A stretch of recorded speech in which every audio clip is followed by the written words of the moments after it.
杜拜王子 Sheikh Ali Al Maktoum 嚟香港設立$5億家族辦公室，近日成為城中熱話。喺討論王子走得快係咪有古怪之前，我哋先講清楚$5億係一個乜嘢概念啦。中東三大主權投資基金阿布扎比投資局、科威特投資局同埋沙特公共投資基金嘅資產管理規模分別都超過或者接近$8000億。最近，以色列風投公司 Team8 完成新一輪融資，籌到$5億。換言之，杜拜王子嚟香港設立辦公室嘅資產管理規模，大約就只係一間風投公司其中一輪嘅融資，但係就已經令港府雀躍無比啦。上個禮拜四，王子突然間因為急事要返杜拜，聲稱暫緩辦公室開幕去到5月底。問題嚟啦，開幕只係儀式啫，設立家族辦公室，資金同埋公司註冊可以先行處理啊。但係而家除咗原有喺上環招商局大廈舉辦開幕嘅一個共享辦公室地址之外，其他資料唔清楚。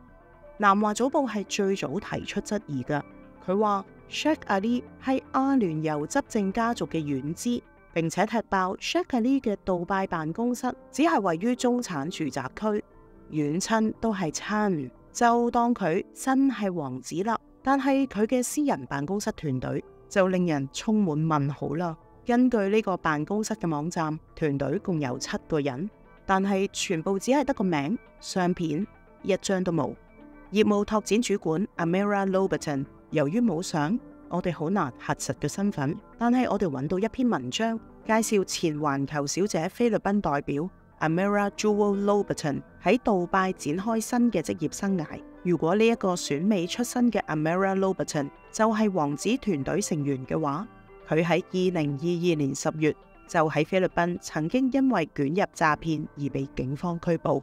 Amira Lobaton 環球小姐菲律賓代表嘅身份令我哋好奇王子同菲律賓嘅關係。結果我哋揾到王子旗下一間娛樂及藝人管理公司叫做 Here for You Entertainment， 首席市場主任 Ryan Mallett同埋營運經理 John Paulo Cruz Quinto 都係嚟自菲律賓嘅。南華早報近日就再踢爆，王子同一個喺菲律賓表演嘅歌手 Alara 撞樣，幾乎係同一個人啊！根據我哋發現，王子公司涉足演藝界，並且同菲律賓網絡千絲萬縷。王子好大機會就係藝名 Alara 嘅歌手。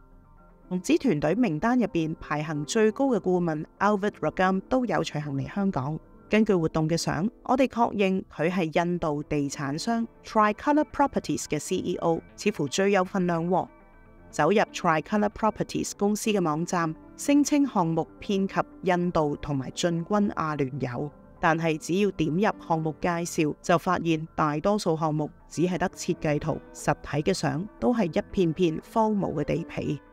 我哋仲發現 Sheikh Ali 另一間相關嘅公司叫做 The Royal Connection Group， 呢間公司網站介紹更加求其，業務拓展主管同樣係 Amira Lobaton， 但係照片同旁邊嘅首席營運總監 John Cruz 竟然係一樣樣嘅，係屠夫嘅相嚟㗎。